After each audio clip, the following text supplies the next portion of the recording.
The city didn't announce itself with walls or towers.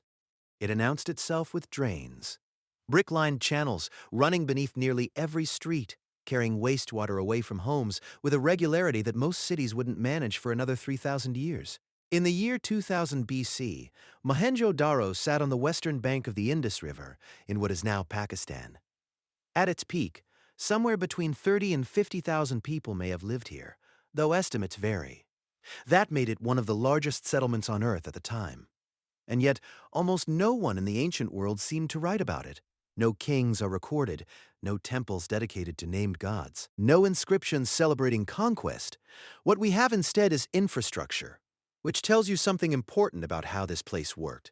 Every major excavated street in Mohenjo Daro runs roughly north-south or east-west, aligned to a grid. Not perfectly, there are deviations, local repairs, blocked sections, but the intent is clear. Someone, at some point, decided how this city would be laid out, and it largely held. Whether that decision came from a central authority or accumulated slowly over generations is one of the things archaeologists still debate. The morning in a city like this would have begun before light for most people. Grain needed to be ground, water needed to be carried from wells which were sunk into almost every residential block. Some houses had private wells. Others shared them with neighbors. The wells themselves were built with a slight inward taper, each brick carefully angled so that the weight of the earth around them pressed inward and strengthened the shaft rather than collapsing it. That is not an obvious solution. It implies accumulated craft knowledge passed carefully across generations. The residential neighborhoods of Mohenjo Daro were not uniform.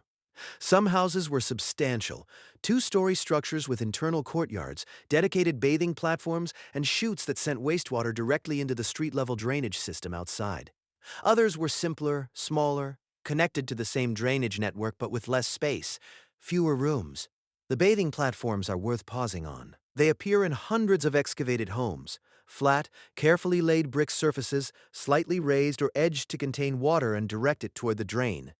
Cleanliness was not a luxury here. It was built into the architecture. The drainage network that received all of this was maintained by someone.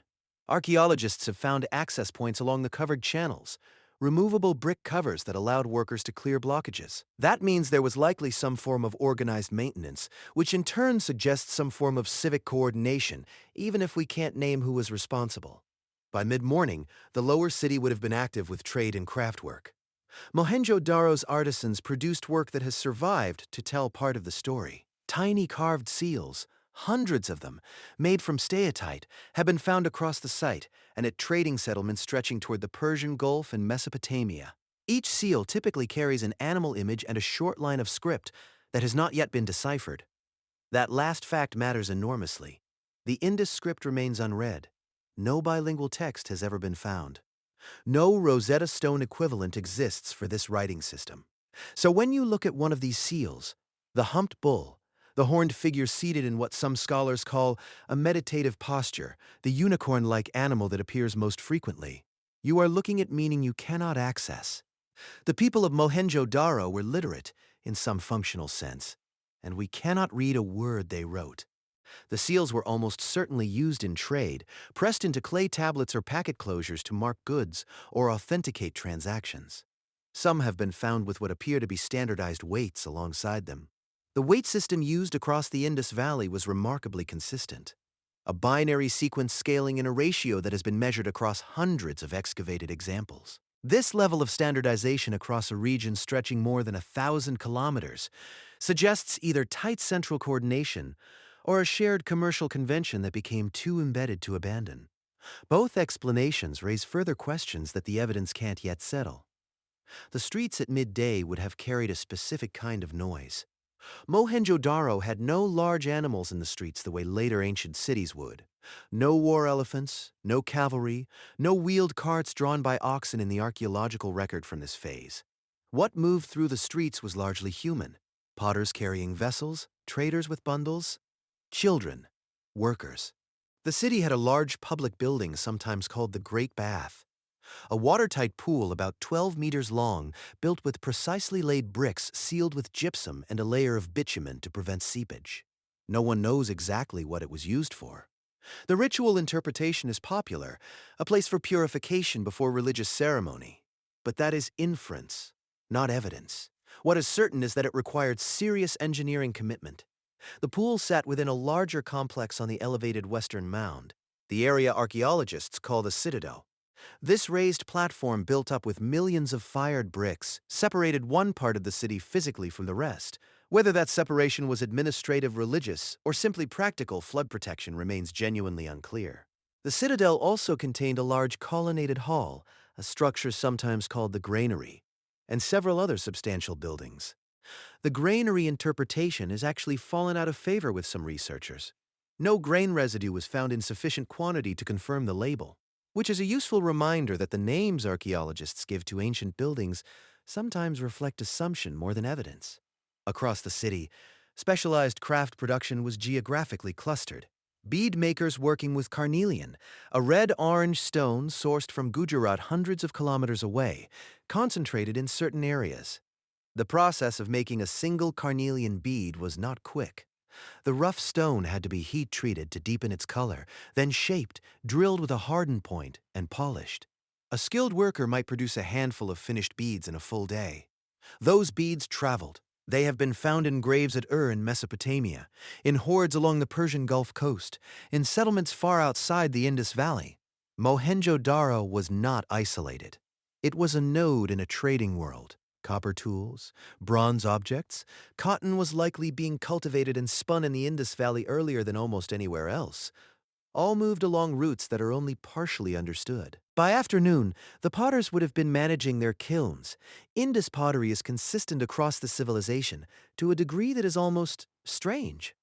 The same forms, the same painted motifs, intersecting circles, pipal leaf patterns, fish scale designs appear from sites separated by enormous distances.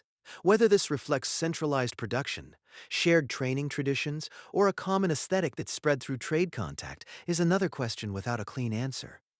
The city's water supply deserves specific attention. Mohenjo-Daro sat in a floodplain. The Indus flooded seasonally, and the city was rebuilt on top of itself multiple times as flood debris raised the ground level.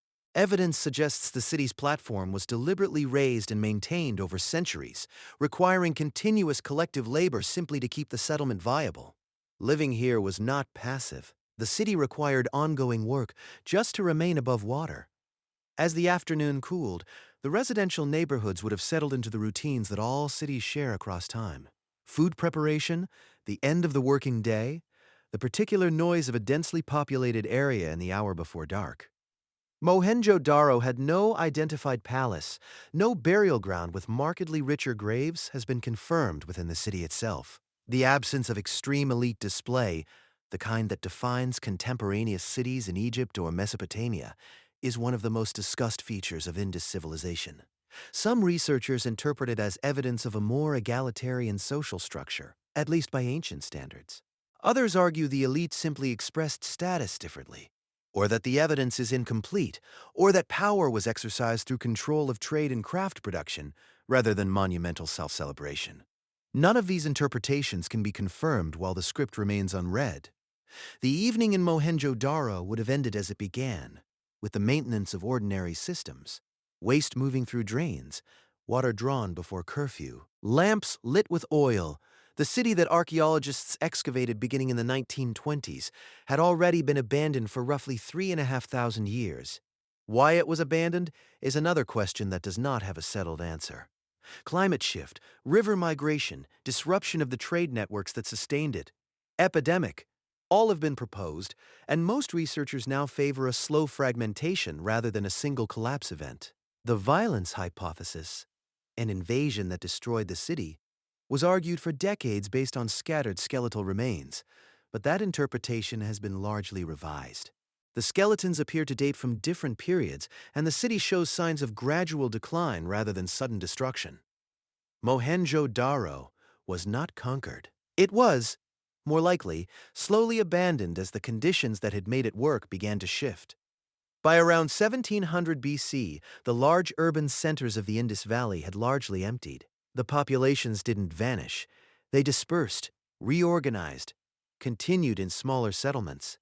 But the particular experiment of Mohenjo-Daro The grid, the drains, the standardized weights, the sealed script, the civic coordination without recorded kings, ended without leaving a clear explanation of itself.